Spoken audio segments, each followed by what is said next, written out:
Hello students, इस lecture में आज करेंगे हम मिसलेनियस एक्सरसाइज ऑफ चैप्टर 11।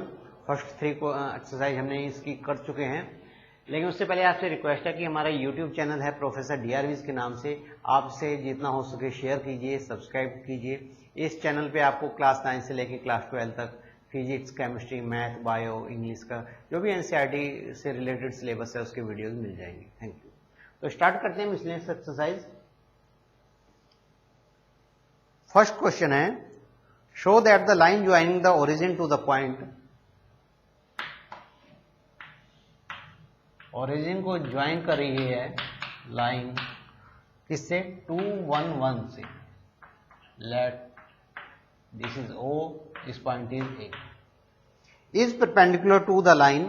एक कोर लाइन दी हुई है, मान लीजिए लाइन है C and D।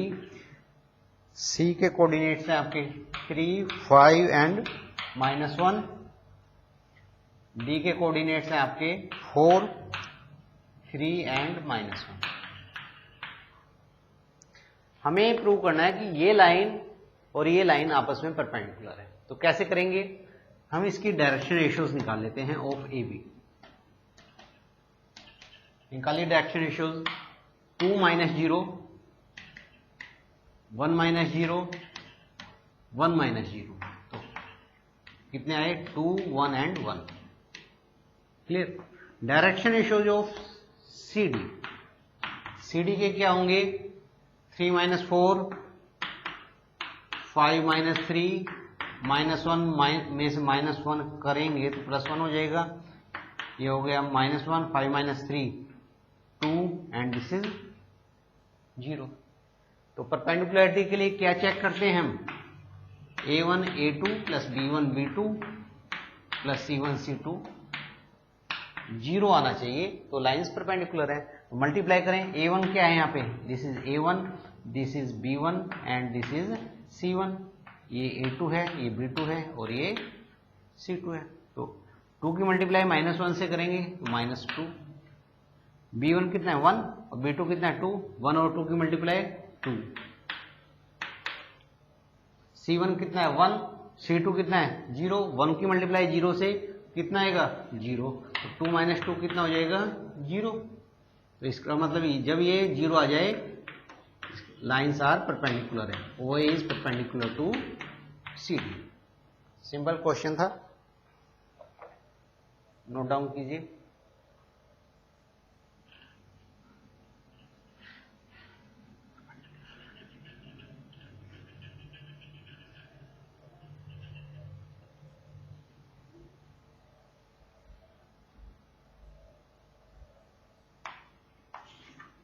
Question number second, if L1 M1 and N1 and L2 M2 N2 are the direction cosine of two mutually perpendicular lines, so that direction cosine of line perpendicular to both of these are।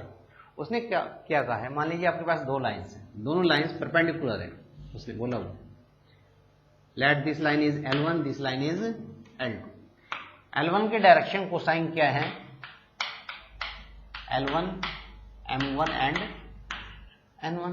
जो line L2 है उसके direction cosine है L2 M2 and N2।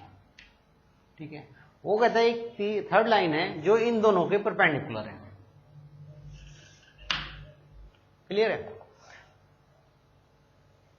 इसके direction cosine हमें जो given है book में, वो बताने की जो लाइन इन दोनों के परपेंडिकुलर है उसके डायरेक्शन कोसाइन वो है। मान लीजिए ये लाइन आपकी L3 है। अब आपको पता है, चलो उससे पहले मैं एक चीज आपको बताता हूं।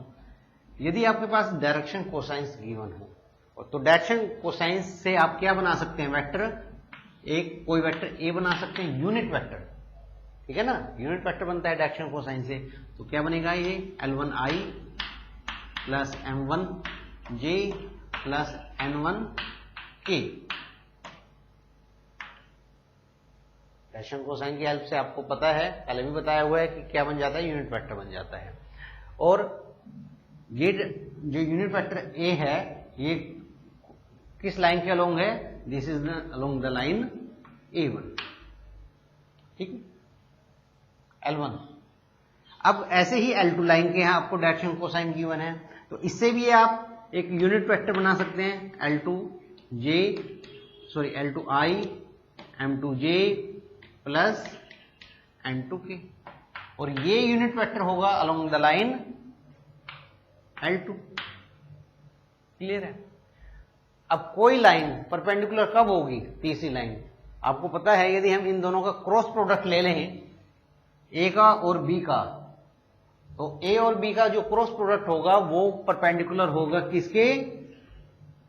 ए और बी के। क्रॉस प्रोडक्ट हमेशा, मान लीजिए दो वेक्टर्स हैं ए एंड बी, उनका क्रॉस प्रोडक्ट है सी, तो जो सी होगा हमेशा ए और बी के परपेंडिकुलर होगा। ये आपको बता रखा है वेक्टर प्रोडक्ट जब आपको समझाई थी।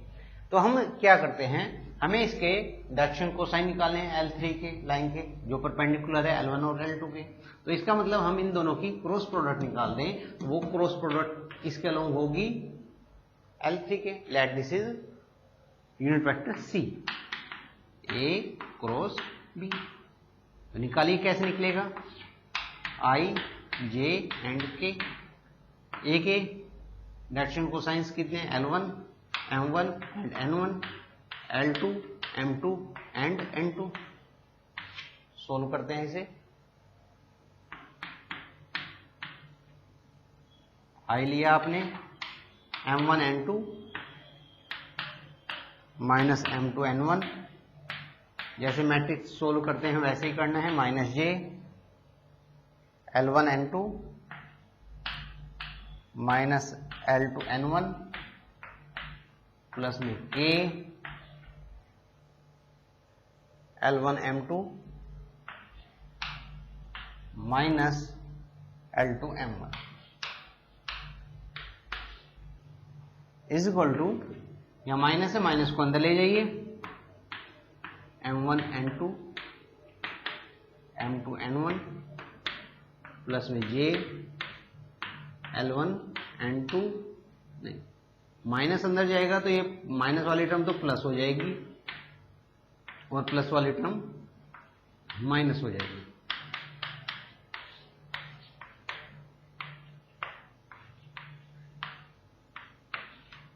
ठीक है, तो अब ये डायरेक्शन कोसाइन किसके आए हैं? ये आए हैं यूनिट वेक्टर C के, और यूनिट वेक्टर C किस लाइन के अलोंग है? अलोंग द लाइन L3 के। तो इसका मतलब ये डायरेक्शन कोसाइन किसके हैं? Of line L3। तो डायरेक्शन कोसाइन ऑफ L3 के क्या होंगे आपके? M1 N2 minus M2 N1, L2 N1 minus L1 N2, third है L1 N2 minus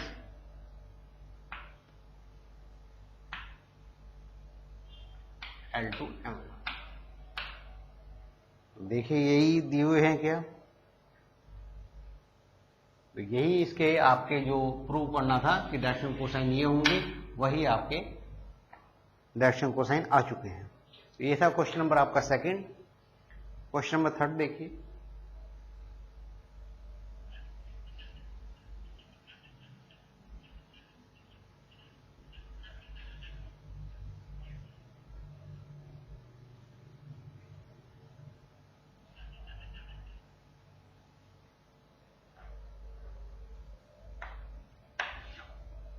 third question है, find the angle between the lines whose direction ratios are a b c and b minus c, c minus a minus b. Direction cosine दिए हुए हैं। मान लीजिए एक line L1 है जिसके हैं a b c direction cosine, second line L2 है, इसके डायरेक्शन कोसाइन है b minus c, c minus a and a minus b. इनके बीच का एंगल निकालना है आपको। तो कैसे निकालते हैं? A into A1 B into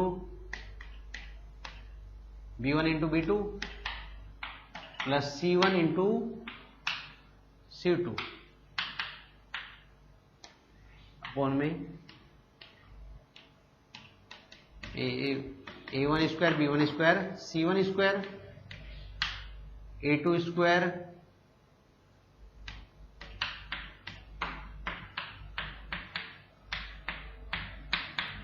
B2 square and C2 square. Clear? Solve करें इसे, क्या आएगा?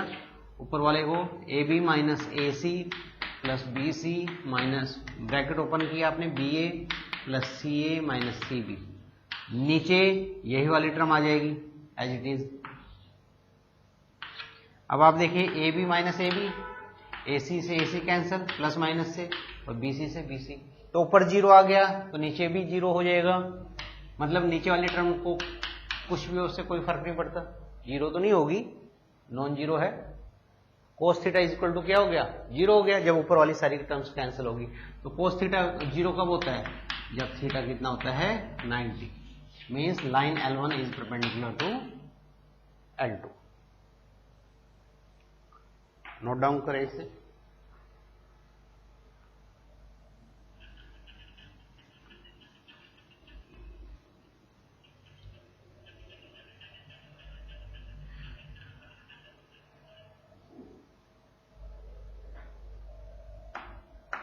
Question number 4th. Find the equation of a line parallel to x-axis and passing through the origin. कोई लाइन है जो कहां से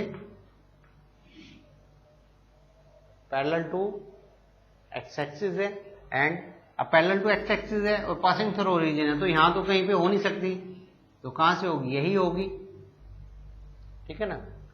ये दिस इज ओरिजिन। अब हमें क्या निकालना है इसकी,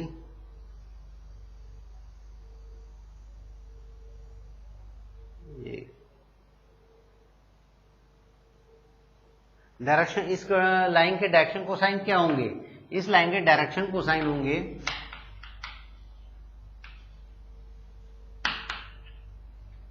अब देखिए कोई line parallel to x axis है, वो एक्स एक्सिस के साथ कितना एंगल बनाएगी, 0 डिग्री का, तो एक तो हो गया कोस जीरो। वाई एक्सिस के साथ कितना होगा, वाई एक्सिस के साथ 90 का बनाएगी एंगल, और जेड एक्सिस के साथ भी कितना बनाएगी 90 का, तो कितना हो गया कोस जीरो 1, कोस 90 0, कोस 90 0। तो इक्वेशन ऑफ लाइन क्या होगी,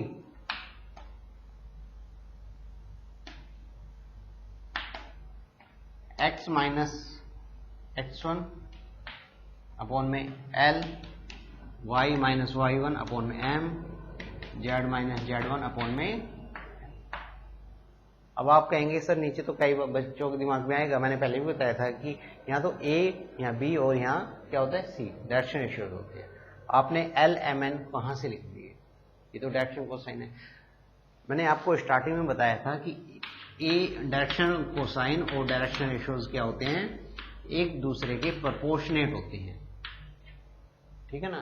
तो आप ABC की जगह डायरेक्शन कोसाइन लिख सकते हैं, उससे कोई फर्क नहीं पड़ेगा।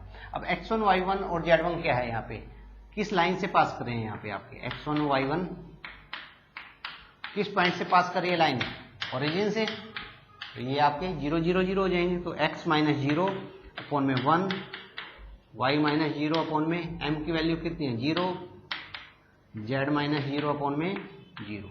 तो इक्वेशन क्या बनी है आपकी, x upon 1, y upon 0 and z upon 0। ये आपका फाइनल आंसर है।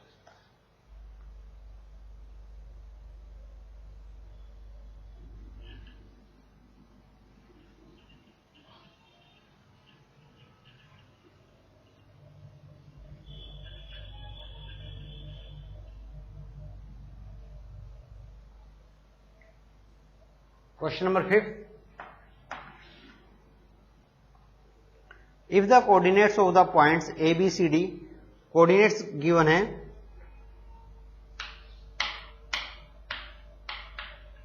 A के कोऑर्डिनेट्स हैं आपके 1 2 3, B के कोऑर्डिनेट्स हैं आपके 4 5 and 7,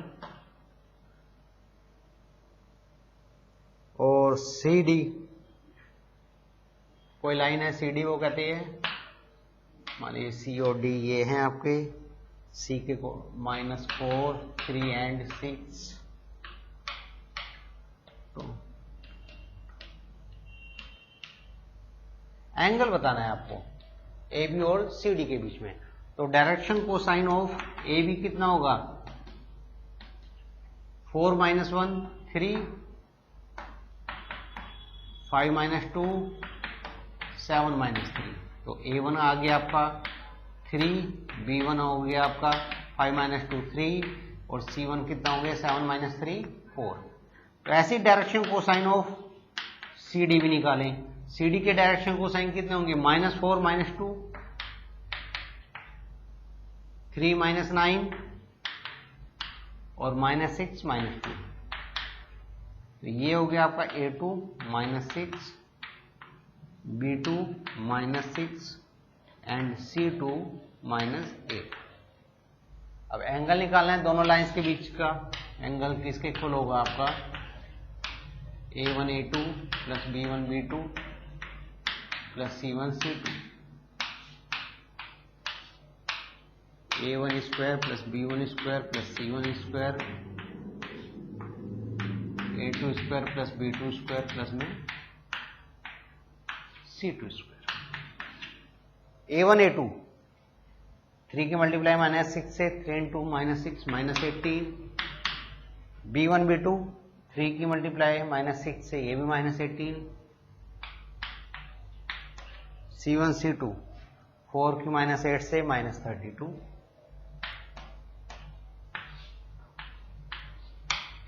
A1 square B1 square C1 square 9 9 16।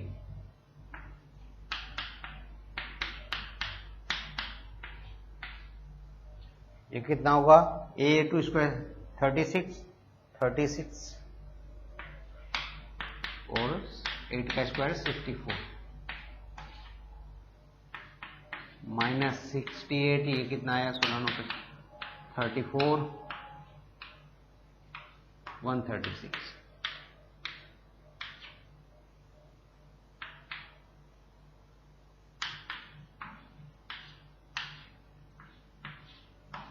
इसे क्या लिखें, 17 × 2 और 136 को 7 × 17 × 9। ठीक है, तो कितना होगा -68, 17 बाहर आ जाएगा, 9 का 3 बाहर आ जाएगा, 2 अंदर बचेगा ब्रैकेट में।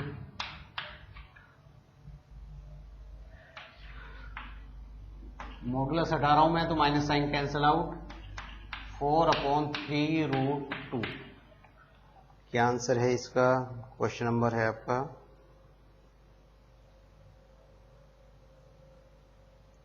5th। 0 आना चाहिए, 91।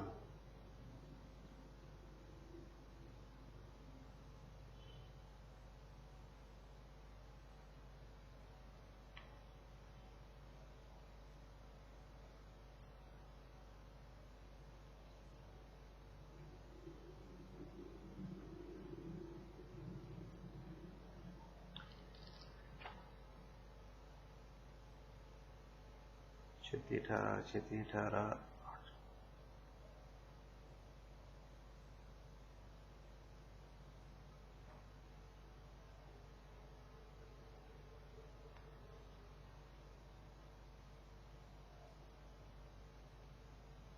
कहाँ मिस्टेक हो रही है इसने, 292।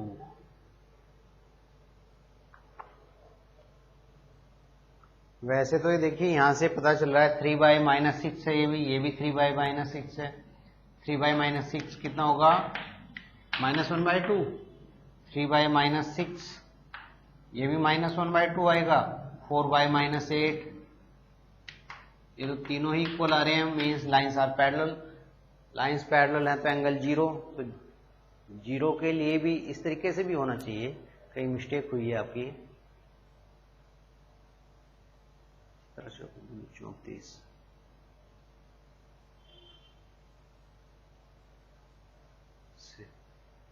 3 9 3 3 9 4 16 9 18 34।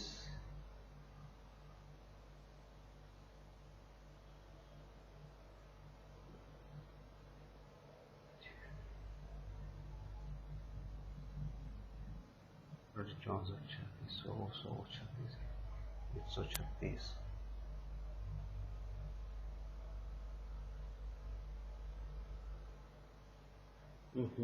ये गलत लिखा हुआ है। 79 जगह 153 होते हैं। ये कितना होगा? 8 होगा। और 17, 8 इंटू 2 16, 16 का कितना आएगा? 4। 68 से 68 cos थीटा की वैल्यू कितनी आई है? 1। और थीटा कितना होगा? 0। कई बार यदि हम शुरू में ही ध्यान दे लेते तो क्वेश्चन स्टार्टिंग में ही खत्म हो जाना था, जरूरत नहीं थी इस तरीके से करने की।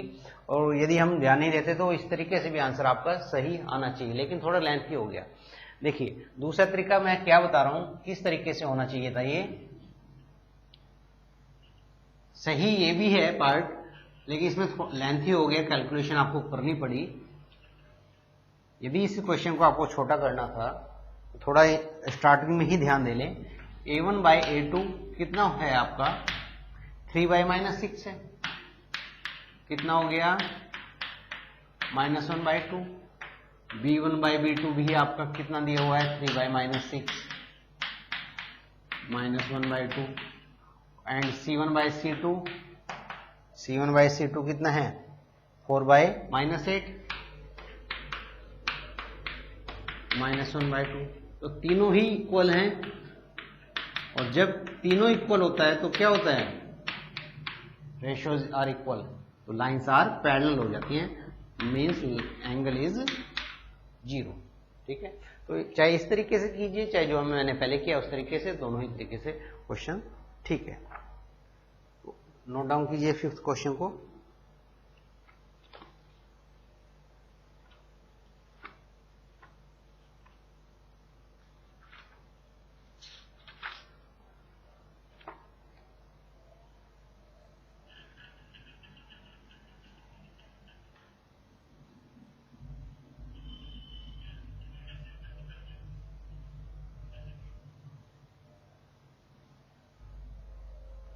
Question number 6.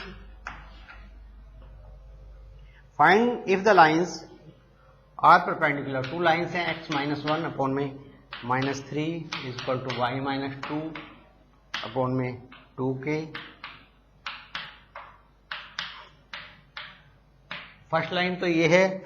सेकंड लाइन है x -1 अपॉन में 3k is equal to y -1 upon में 1 is equal to z -6 upon में -5। वो कहता है find the value of k। ये दीज लाइंस आर परपेंडिकुलर। तो जो फर्स्ट लाइन है उसके डायरेक्शन रेशियोज क्या होंगे? -3 a1, b1 कितना है? 2k, c1 कितना है? 2। सेकंड लाइन से a2 कितना होगा? 3k, b2 1 and c2 is equal to -5। उसने कहा लाइंस आर परपेंडिकुलर, तो लाइंस परपेंडिकुलर के लिए कंडीशन क्या है? a1 a2 plus b1 b2 plus c1 c2 is equal to 0। Value put कर दें इसमें। a1 into a2 -3 into 3k -9k, 2k into 1 2k हो जाएगा, 5 इंटू 2 -5 है ये, -10 is equal to 0, -7k is equal to 10, k is equal to -10/7। k की यही value आई है और इसमें यही पूछा हुआ था find the value of k।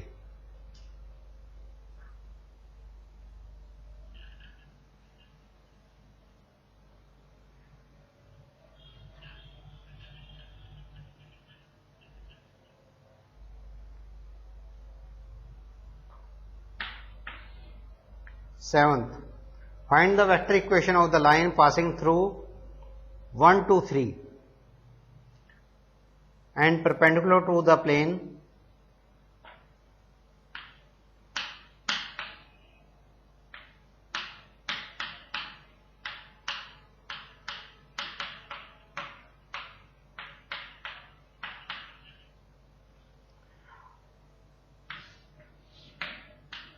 हमें बताना है कि कोई प्लेन है, लाइन पासिंग थ्रू 1, 2, 3 लाइन पास कर रही है इस पॉइंट से,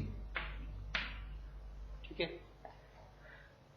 line passing through a particular point. उसकी इक्वेशन किस फॉर्म में है होती है आपकी, ए प्लस में लैम्डा बी बार, यही होती है। अब बी बार क्या होता है, ये बी वेक्टर होता है ये लाइन जिस वेक्टर के पैरेलल होती है, ठीक है। लेकिन इसमें क्या कहा है कि लाइन पास तो करती है, हमारे पास पॉइंट गिवन है, लेकिन उसने सेकंड पार्ट का है it is perpendicular to this plane, इस प्लेन के परपेंडिकुलर है। अब देखिए ये कोई प्लेन है, ये लाइन इसके परपेंडिकुलर है। अच्छा एक बात बताइए, इस प्लेन का, ये प्लेन 1 है, ये इस प्लेन का कोई नॉर्मल भी होगा, ठीक है ना, वो नॉर्मल क्या होता है, परपेंडिकुलर ऑफ द प्लेन होता है। ये नॉर्मल परपेंडिकुलर है, ये लाइन भी इस नॉर्मल के इस प्लेन के परपेंडिकुलर है, तो इसका मतलब ये दोनों आपस में क्या है, ये दोनों आपस में पैरेलल है। तो जो आपका ये n वेक्टर है ये क्या है, दिस इज n वेक्टर, ये क्या बन जाता है आपका b वेक्टर। तो आपकी इक्वेशन क्या बनेगी, ए क्या बनेगा यहाँ पे 1i प्लस 2j प्लस में 3k प्लस में लैम्डा, बी बार क्या है, ये बी बार हो जाएगा जो आपका नॉर्मल था, i plus 2j minus 5k is equal to 0। This is आपका नॉर्मल वेक्टर, ठीक है ना। इस नॉर्मल वेक्टर के पैरेलल है आपका ये लाइन, और जो स्टैंडर्ड इक्वेशन होती है ये आपकी। तो इसमें आपको ए भी पता चल गया, बी भी पता चल गया, वैल्यू पुट करें और आपकी इक्वेशन आ गई।